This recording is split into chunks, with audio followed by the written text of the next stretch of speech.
Hey guys, welcome back. I just want to explain a little bit about who I am, and then we can go into question and answer. So my name is Scott Andrews. I've been here for 13 years. My company it does the design, the marketing, the construction, the maintenance, and the management of the of Riverwalk in Venao West. But not only do we do that, but I'm also the first resident. I was the first resident in the development in one of the model homes, so I'm eating my own cooking. So yeah, that's kind of a little bit about who I am. I wanted to highlight the fact that we have a open house on Saturday. We're expecting around 100 plus people. There'll be food, finger foods, and some beverages, and you can see the construction.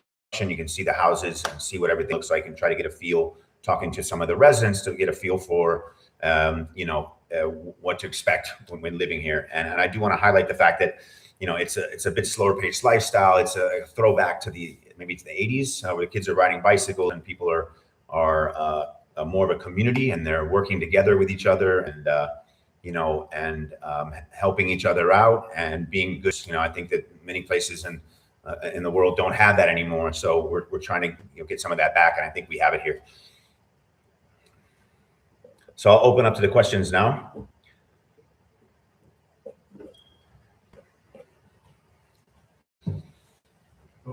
We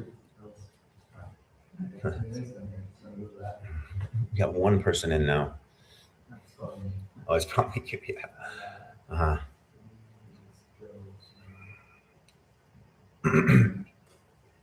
I mean, if we had to, we could just redo this next week. Like if people are coming in, we can try. You know what I mean? But I'm just saying, if we don't get people coming in, then. All right, here. Okay, let's okay. Give it a minute. Yeah. Let me share this. Mm-hmm.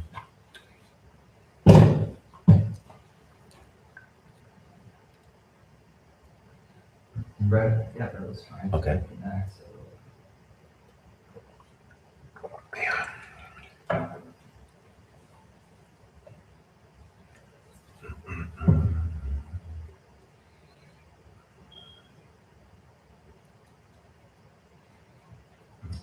Why?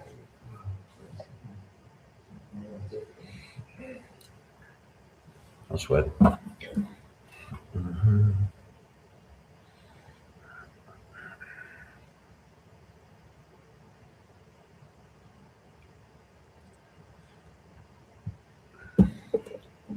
We can always just do the run through and then do it again next week. Just make sure you have everything sorted. Yeah, when I. You know what I mean? It's not like we don't have too much traction with this one, so I can go advertise more. We will have the open house stuff to talk about as well. Yeah, well, I just want to get half of those few people. Oh yeah. So we can start with the open house. Yeah. Okay. There's one person in. Hold on. Let me get this.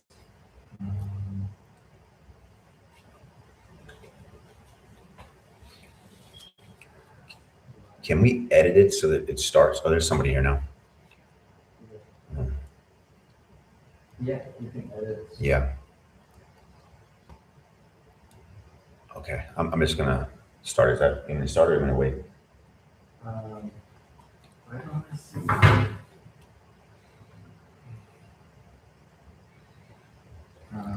Hello. Okay, we got. Abra Kager is here. Fantastic. Great. Right, okay, guys. I'm not sure if everyone heard that, but I'm just going to refresh. My name is Scott Andrews. I'm the managing partner. A little bit of light in my face. We're working on our production value here. It's our second one of these, and I'm standing up now. Oh, you can hear us. Okay, great.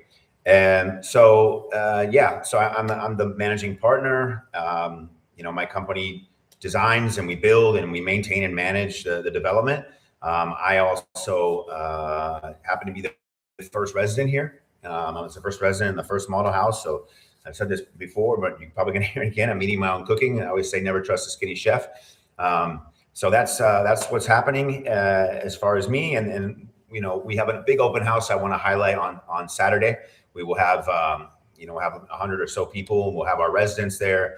People can look at the construction and get a feeling for what it's like to live there by interacting with some of our residents and seeing some of our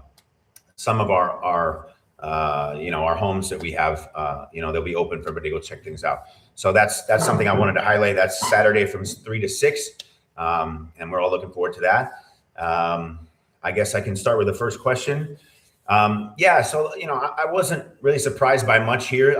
I've traveled a lot and I've seen places like this all over the world, in this phase of the development curve. So I was ready for things to be a little bit slower. I was ready for the challenges of trying to find, the amenities and trying to find how I shop and how to service my car and all that sort of thing. But when I first got to Venao, there was no supermarket, there was no ATM, there was no gas station, there was no services. You had to go to Las Tablas or Chitre. And now we have, a lot of amenities, so things are a lot easier. I also, our company has provided with our buyers and our investors what's called the WOW VIP card.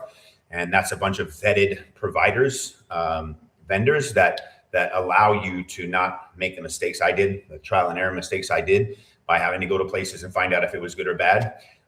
These vendors, are vetted and they're trustworthy. And so we're trying to create a situation where people can move here and have everything kind of smooth and less friction. So I think we've created an environment like that, and we've got a great community, amazing people. So that's one of the upside surprises is how great our community is. We didn't really design it that way, but it's turned out to be like a throwback to the 80s where kids are riding bikes to school and, people are having potlucks at each other's houses and singing karaoke and watching movies on the wall outside with a projector. And in fact, one interesting story is that somebody on my team brought the community some mangoes. And then somebody handed them all out, and then the kids decided they would cut them, which is like not easy to cut mangoes. And they cut the mangoes and they sold them back. And so the kids have learned about having an opportunity to do certain things, like it's like our version of a lemonade stand, So I'm very proud of that. But those are some of the surprises. Obviously the houses are having great returns for the buyers. That's also a surprise. We have our house, our $300,000 model gets a 10% gross yield and around like a 7% net. So that's like everything is going in a very amazing, positive way. And I feel very blessed. Next question. A typical Saturday morning. Well, there are no typical Saturday mornings for me. I constantly have people coming to visit during the summer. I have investors, I have friends coming, which is great. And I'm trying to show them all the amazing things that we have in this place. But it can be waking up early with my kids and going surfing, going to the waterfall. I went fishing last week, do the zip line, go and see there's monkeys in the trees, go to the beach. There, depending on the season, the summer is a lot more traffic in Venao, no traffic here, but a lot more traffic in Venao. And then, in the winter, there's less traffic, but we call that the green season. And the green season has a lot more nature-based offerings. So, we're very proud of that in one day, somebody can do what I call water safari. They can go fishing, they can see turtles, whales, dolphins, catch fish, and then they can surf. They can do the zip line, see monkeys. You can do what's called a turtle release, where you can release baby turtles into the ocean. And there's so many nature-based experiences, which I think as time goes by and we enter a more, technologically advanced world, people are going to be looking for those nature-based experiences and authentic experiences involving people and animals and fresh air and clean water. And we have all that. So I'm very optimistic about all that. How do residents handle grocery shopping? Okay, so there's a bunch of ways to get groceries. So there's a store just down the street, like 3 minutes away, and you can get your basic things that you need there, like yogurts and water, beers, or whatever you want to buy, like basic groceries. If you want more advanced groceries, there's a supermarket in Playa Venao, which has a lot more of a variety. And then if you go to Chitre and Las Tablas, and then you can get more things. But there's also Amazon delivers to our development, and a place called Price Mart, which is like our Costco, they deliver as well. So there's a lot of options. And then if you want to go to the city is just like a major city. You know, when people fly into Panama City, they feel like they're in Miami when they first get off the plane. You know, so there's great restaurants and hotels and all kinds of places to get food and whatever you need. So describe the weather and seasons. Well, I kind of touched on this. The summer is the Panamanian summer, which is just ending now. It's a little bit more dry and windy, you know, so it's a little hotter. It doesn't rain so much, which is good for the beach and good for our guests that are coming from the East Coast or wherever where it's freezing. So it's perfect for them. And then, you know, around April, it becomes the green season. And the green season is, it rains a little bit, but it's a little bit cooler and you have more of the nature-based experiences, more animals, more things to do in the ocean. You know, and because we have the green season and we have the summer, we don't have hurricanes. So if you look at places like the Caribbean, they get destroyed by hurricanes like, you know, once every 4 or 5 years, and they have no power. And we don't have those issues here. There's no hurricanes, no tsunamis, no earthquakes. Like there are little ones, but it's not an issue here, which is a big deal. And especially how I used to live in Japan. So, you know, we're aware of the positive benefit of that. Okay, describe the weather. Any of the burning questions around lifestyle, please ask away. What else? Describe the weather and the seasons.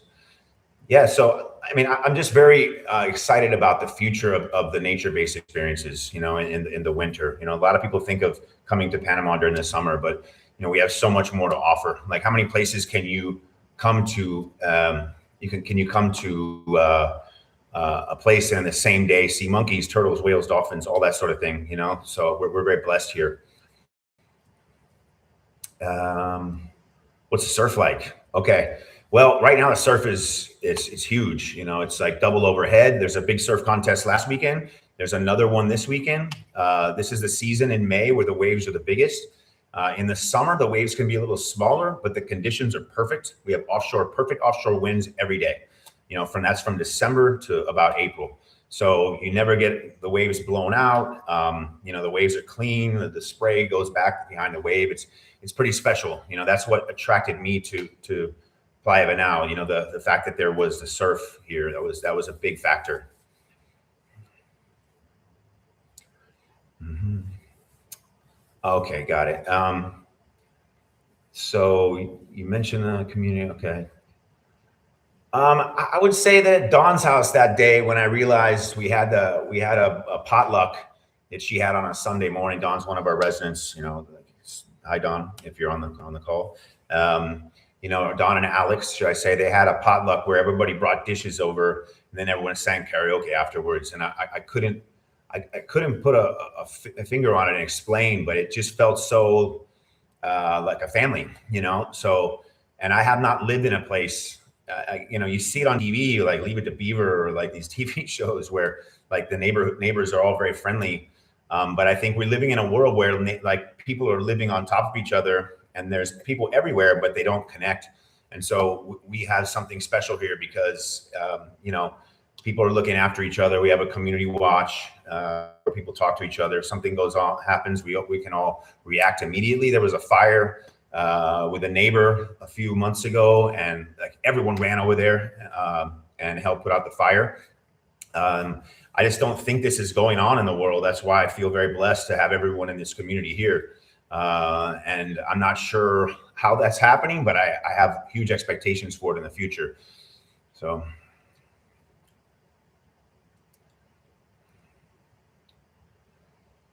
Okay, yeah, so this is a good question. How do the family, I got to read these questions off if you can't hear them. So how do the families at Riverwalk connect with the local Panamanian community?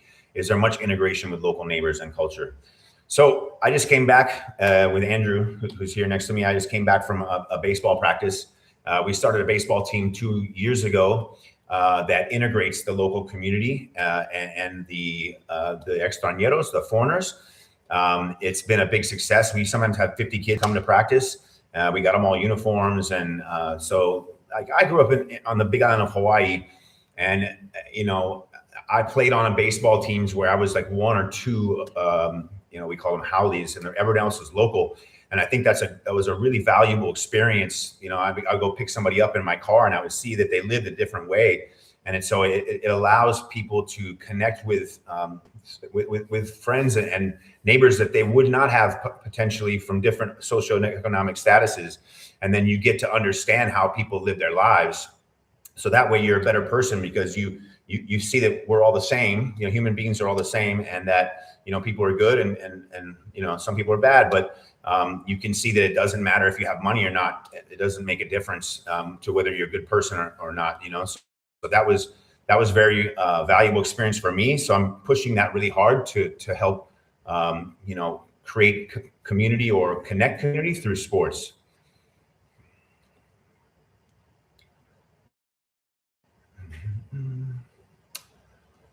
Okay, yeah. So the social life. So I'm getting a little warm here. I don't know if you can see. What's that? Oh, I'll read the question. Sorry. So for someone moving from a big city, what is the social life like? Are there enough people and activities to stay engaged? Yeah, you can be as involved as you would like in the community. You know, there are a lot of activities, whether it's jiu-jitsu or, like I said, baseball, soccer. There's you know, morning activities. Charlemont in the morning is a fun exchange for everyone, and you know, there's you know, get the fit classes, and there's a lot of things for everyone to get active and connect. It's as active as you want to be. That's how you know, those are the options. So yeah, there's a lot of opportunities, and then you can go to the city as well if you kind of get tired of being on the beach and you want to go enjoy the city. You know, there's a lot of options there for people to enjoy. Are pets allowed in the houses? Yes, pets are allowed. We do have a rule that we're enforcing now that, you know, people cannot let their dogs loose without a leash when they walk them, and we're looking to do you know, a pet park. That's in the plans, is to have a little pet park in the community. But yeah, pets are definitely allowed. This is a perfect place for pets. We have a dog and a cat, and they love living here. So.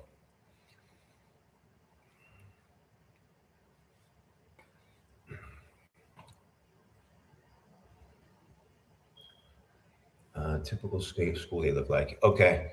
Yeah. So the kids get up. We wake the kids up around like 7:30, 7:45, get them ready for school.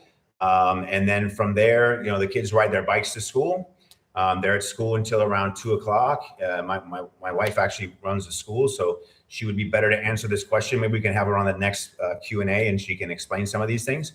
But it's a much simpler way of life. The kids ride their bikes to school. I know I can see the school from my house. I mean, I can't see the school, but I know where it is. It's a few hundred meters away.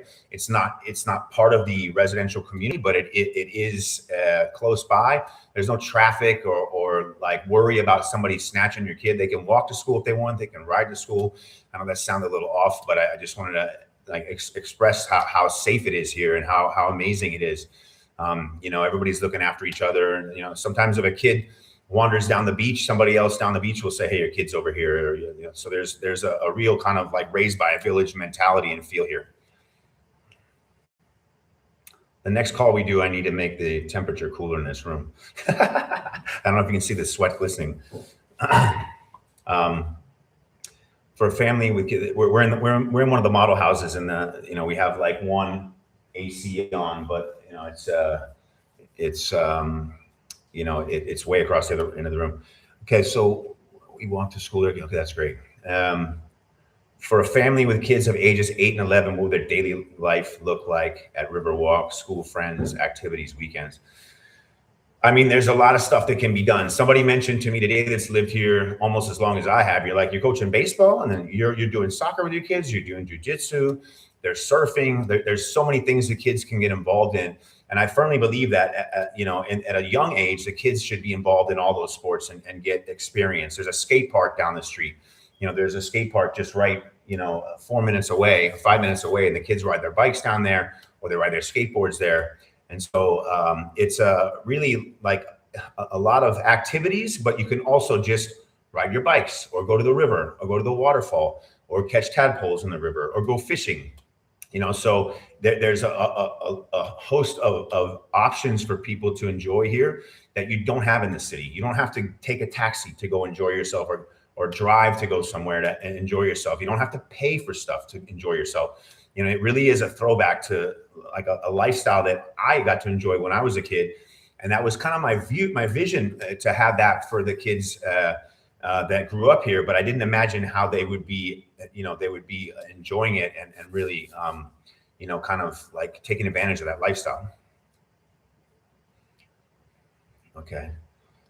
Brett says that we walk to school with our daughter every morning and it's so safe. Yes. Yeah, the kids sometimes all ride bikes together. We have some videos of that. I should probably put that on there. Yeah, how do kids spend? So let me give you a day in the life, or a week in the life of my kids. So on Mondays after school, the kids come home around 2 or 2:30. And then from there, we take them to jiu-jitsu, and they do jiu-jitsu. And then sometimes we'll have dinner on the beach, and then come back. So from 4 to 6, the kids have a class. One kid has a class. My son has a class from 4 to 5. And the other, my daughter has one from 5 to 6. And I'll often go to these classes, like I try to get most of my work done by 2 o'clock when they're at school. And then I can go be a part of their lives, without having to sit in traffic or like organize a whole bunch of things in my schedule to make sure that I can be around them. And that was my biggest goal, was to be able to have time with my family, and then to create a situation where other people could as well, So I think we really nailed that part of it. On Tuesdays, we have baseball at 6 o'clock. Before that, or 5 o'clock. Before that, the kids will play together or ride bikes or hang out, or today they were flying remote control airplanes. And then after baseball, we go home, we have dinner, and then we relax. On Wednesday, it's the same jiu-jitsu schedule. Thursday, there's soccer at 6 o'clock, I guess 5 o'clock. And then on Friday, they do jiu-jitsu again. And then sometimes they do tournaments. Sometimes they play games. So there's a lot of options for the kids. And then on weekends, then they can go to the beach, or we can do all the things that I just mentioned before.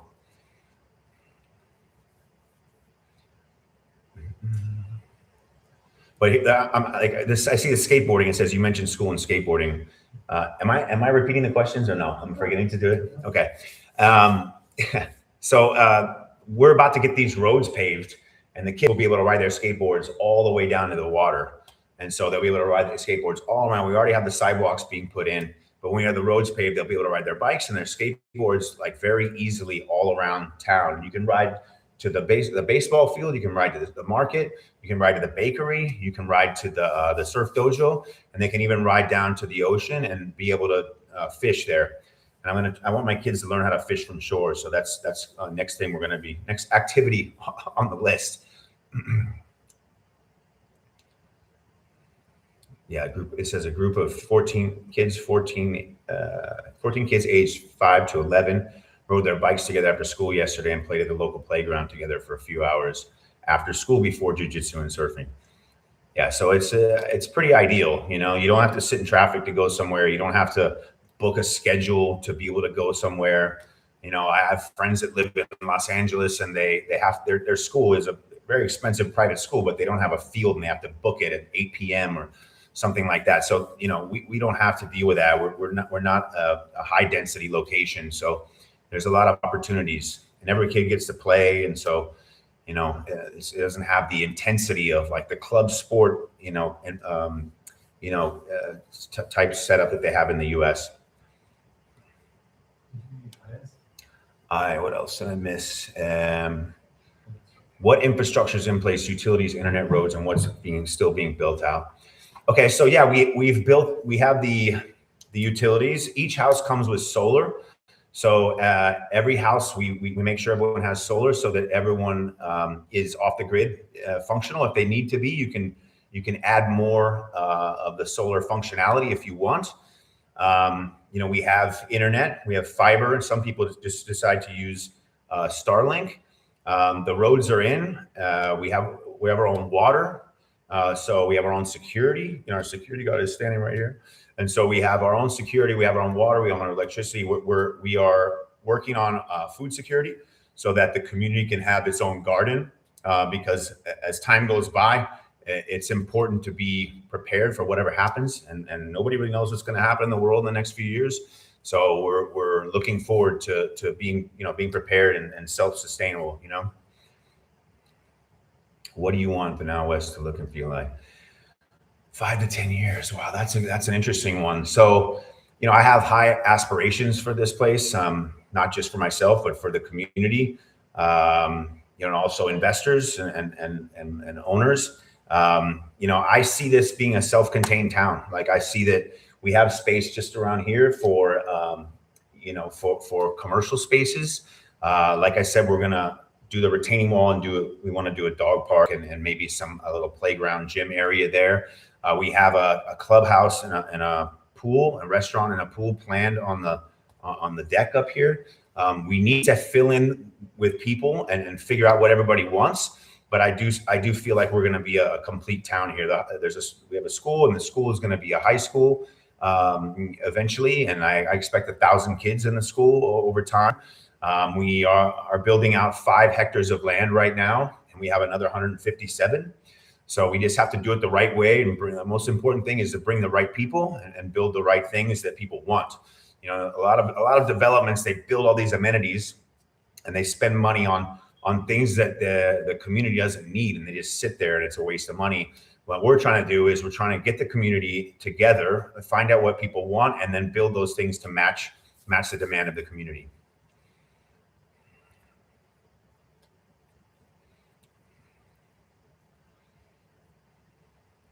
Okay, for someone being investment in plan. Oh, sorry. For someone buying purely as an investment and not planning to live there right away, what does the process look like from purchase to having the house rented out and generating income?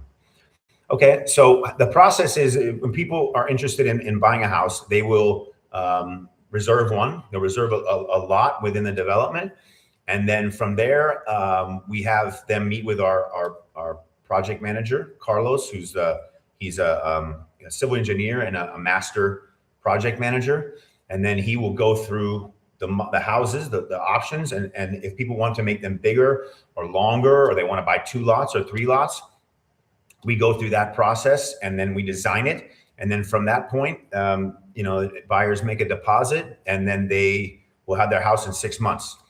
They don't have to live here. A lot of people are buying houses for the visa, and so you can buy a house and get your visa, and then within 5 years, you get a Panamanian passport for you and your immediate family.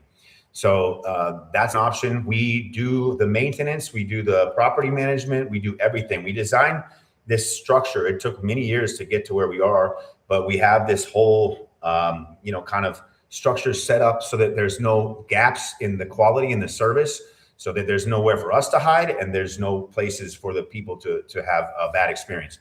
We're not perfect. I'm not going to say we're perfect. We always try to be, but we're not perfect. But we do take accountability for every step of the process. And you're not going to find another development like that. There's always an architect, and the architect will say that the builder did something wrong, and vice versa. And those things happen in a place like Panama, and we're not them. And I'm living right here. So we're all on this journey together. And I think that makes the place special. That we're all connected and we're working towards something really, really special and magical.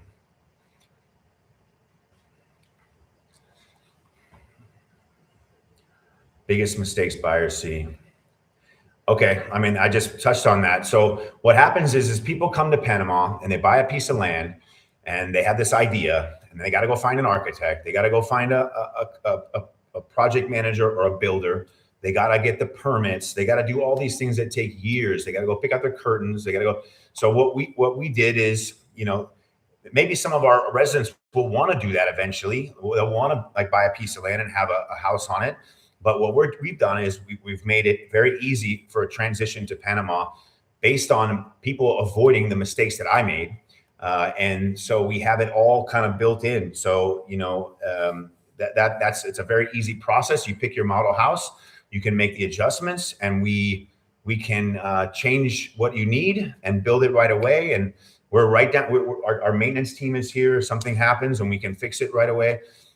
So like what we've done is taken away all the headaches and all the guesswork and all the hurdles and the pitfalls that make it a bad experience for people, and people eventually end up leaving because of it.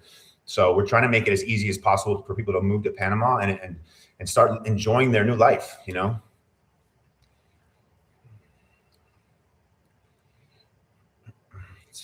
Okay. All right. How has the value of homes at Riverwalk changed since the first houses were sold? And what is driving that appreciation? So we started selling at a certain point, and the prices have moved up a bit because we have added a lot of the infrastructure. There is a community here.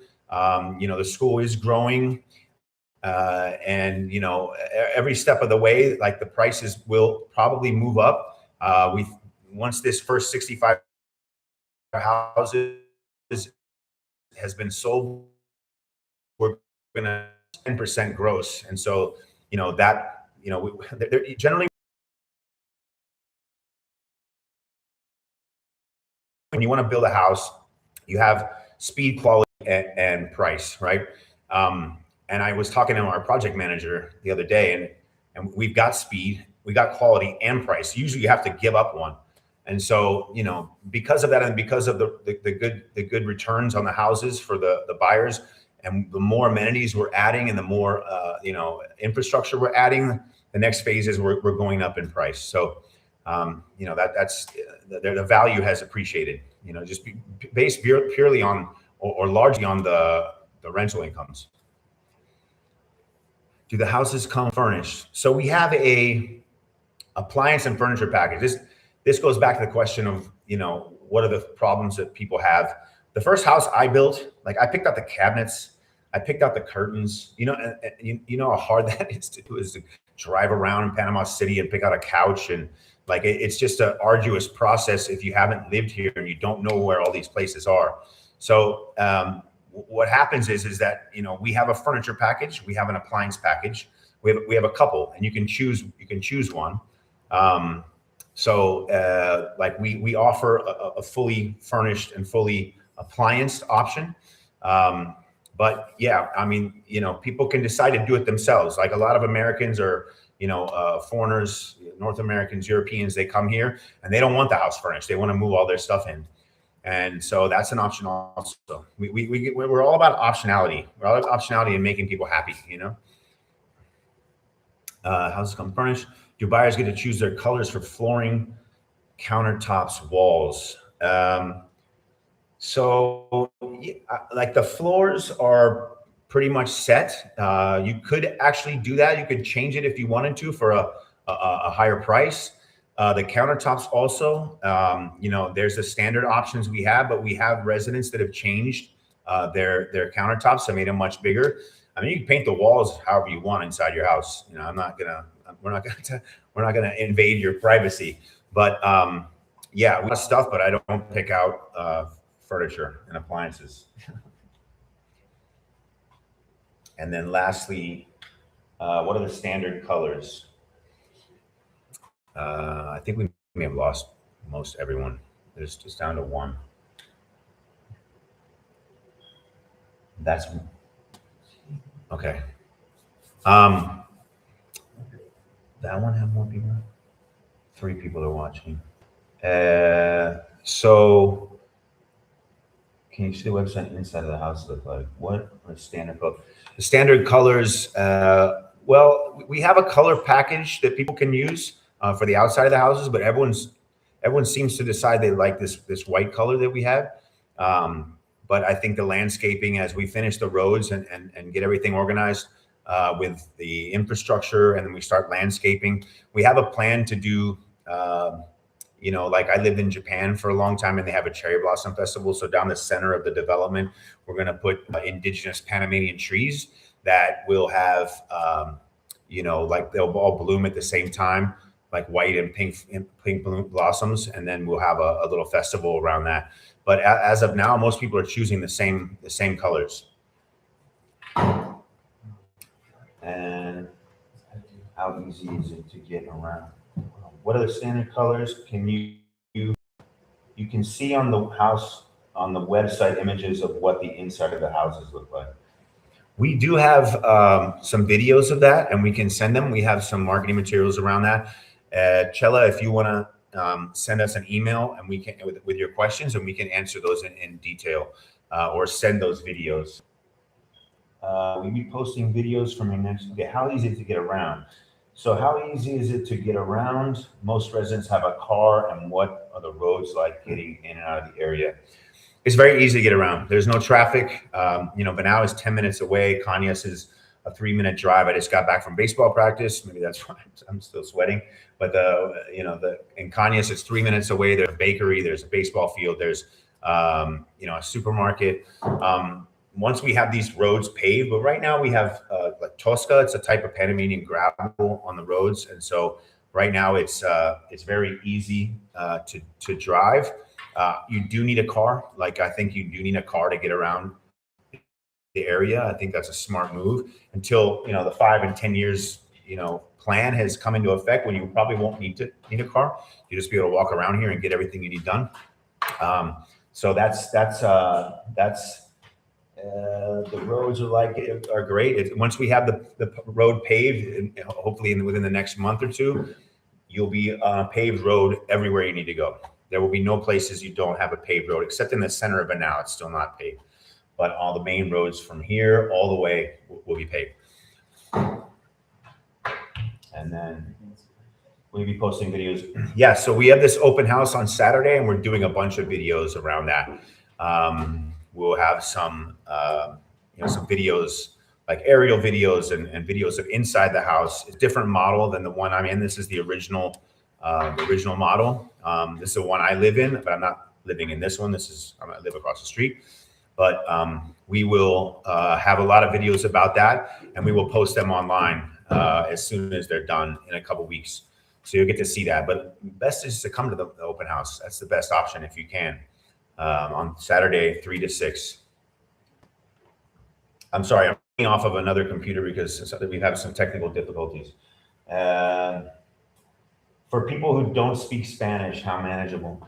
Yeah, I mean, Venao is even Panama City, if you don't speak Spanish, you can still get by. I've been studying Spanish every day for the last year because I want my Spanish to be better, and it makes a big difference to be able to speak Spanish with your experience. So yeah, I mean, I highly recommend studying. I mean, I'm 51 now and I'm studying. It's a little harder when you're 51, but I think it's great for the brain, and it's really good for your experience here. Okay, what else do we have here? For people that don't speak Spanish, open house is 3 to 6 this Saturday. That's correct. I hope to see you all there. I'm very excited for that. We had one a year and a half ago, and we got, somebody came and interviewed me, and we had 165,000 views for that, but it wasn't on our channel, which is part of the reason why we're doing this channel now, so we can capture the questions and capture the traffic and bring more good people to the development. That's the plan. We want more good residents. We got a great community, and we want to add to that strength. I look forward to more. Love to see how the development is progressing. Great.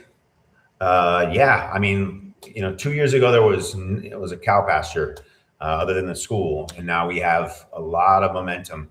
I didn't expect to have 30 sales in 18 months, to be honest. And so right now it's really moving. I think that we've got the right product with the right price. Obviously we're building, really well, and we also can do everything for the buyers. We can do the maintenance, we can do the management. It's all a one-stop shop. So I don't think there's anybody really that does that, maybe anywhere, and especially with me living in there. So we know that, I'm in this with you guys. So we're going to do our best to make it the most amazing community in the world. And I think that there'll be a period here where people start to realize what we're onto, and we may have a situation where it's kind of like invite only. Can you swim? Okay, I look forward. Can you swim in the Cañas River? I mean, I've surfed. I've gone behind a boat with a surfboard and popped up and surfed. My kids have done inner tubes there. I don't think it's something you should do every day, because it's better to go swim in Venao or go surf like on the beach. But it's possible, it's possible, but it's kind of a brackish water. And they have snook in there, and there may be a caiman or so like that way down the river. So it's you can do it. Like I've swam in a lot of rivers. I've swam in a lot of rivers in like Texas and stuff that were, we're not clean and safe. But I mean, you can do it. It's super clean and it's super safe. But I would recommend doing it in at the beach. What else? What touched on this already? One thing you want people watch this know about Riverwalk. Yeah. So I just think that we're onto something magical here. Like I think that we have a great community.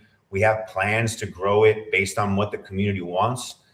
We have a great school here. We will have amenities that match what the community needs, like with probably a little supermarket or mini market here. We'll have a coffee shop. We'll be able to have a proper gym when things fill in. We need to do the clubhouse. We have a hotel. We're going to do a community garden, and I hope to have food security. The pace at which we've moved in the last 2 years has been like a lot faster than it was, 5-10 years ago when I first got here. So I really see the momentum and the acceleration of everything in a positive way. We're not we have so many people that come here and they just fall in love, and I connect with them, and people like that we meet and the next day they sign. You know what I mean? So the people want to be a part of this. I think they feel the magic every time somebody comes to development. We introduce them to some of the neighbors. It's not something where you can't come and touch and feel it before you buy.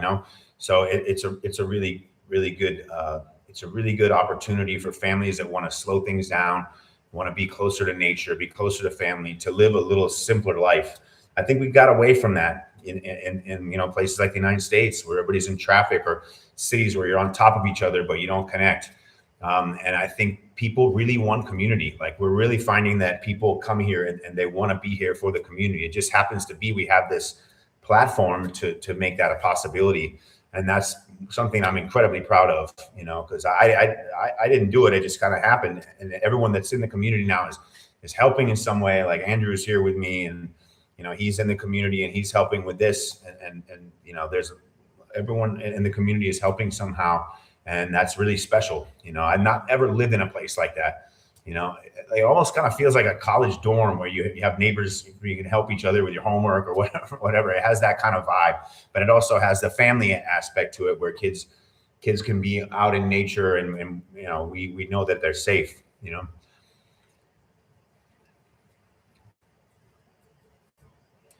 Okay, there's your website list. Okay, does your website list? There's which lots are sold and which ones are still available. Wait, hold on. For someone who is considering buying but wants to experience the community before committing, what can expect if they come this Saturday to the open house? Well, that's exactly what you're going to expect, because all of our neighbors, I think, will be there. So you can meet them and ask them in person. Don't take my word for it, even though I am a neighbor. You can talk to the community and see what they think, and they understand where they think we're going. So I think that's really important. Does your website list? Yeah. So if it doesn't, does it list which ones are sold? We're working on that. We're improving all these the technology and all the marketing materials now. But we can update that. It's just that the sales happen so fast, we have to update it all the time if we did that. So, but it will very soon. And if Andrew says that, you can trust him. Okay, I think that's a lot of stuff. I appreciate everyone that stayed with us. This is our second one, and please forgive any kind of technical difficulties. Forgive my inability to be the best presenter. Like, I'm not a TV reporter, but I will try to get better at all this and be clearer and more concise with my answers. But like, the best thing to do is just come meet us, come see us, and come check out the development. We have a great group of people here, and like, we're we're in a magical place, and I'm very blessed to live here, and I'm blessed to have my neighbors. And I'm also very excited for this open house on Saturday, 3 to 6. Had to get that plug in there like I'm on a radio show. But I do want everyone to come and see it. Like, come and see it for yourselves. Don't take my word for it, like I said.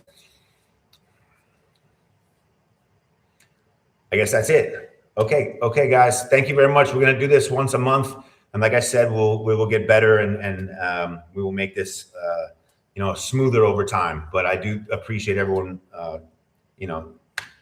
being good with us and being involved in the call. Thank you very much.